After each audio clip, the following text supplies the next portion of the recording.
శ్రీ కోనే సీతారాం గారు, public prosecutor and Eluru bar association president, మంచి మిత్రులు, వారికి కూడా పుష్పగుచ్చం ఇవ్వాల్సిందిగా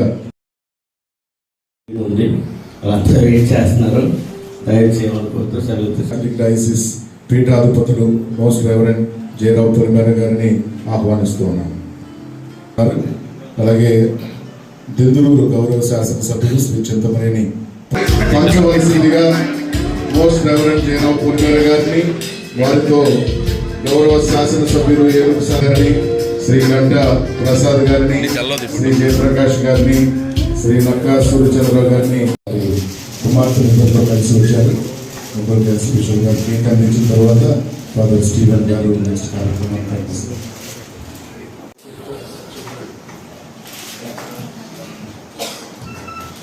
థ్యాంక్ యూ సార్. సీతారాం గారు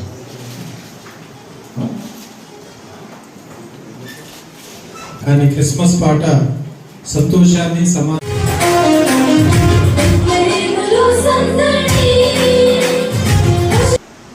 రెండవది అత్యంత శక్తివంతమైనది క్షమించడం. చిన్న చిన్న పొరపాట్లు జరిగినా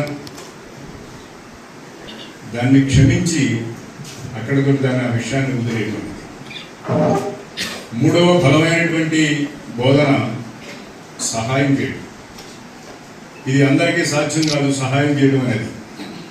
మనం కోట్లు గడిస్తేనే సహాయం చేయాలనేది కొంతమందికి భావన ఉంటే, అసలు ఏమీ లేకుండా 10 రూపాయలు సంపాదించే దాంట్లో 2 రూపాయలు కూడా సహాయం చేసేవాళ్ళు ఉన్నారు. ఈ సహాయం అనేటువంటి ఒక గొప్ప బోధన మన యేసుక్రీస్తు బోధన ద్వారా, సంరక్షకుడు రక్షకుడు ద్వారా మన సమాజానికి వచ్చినటువంటి బోధన.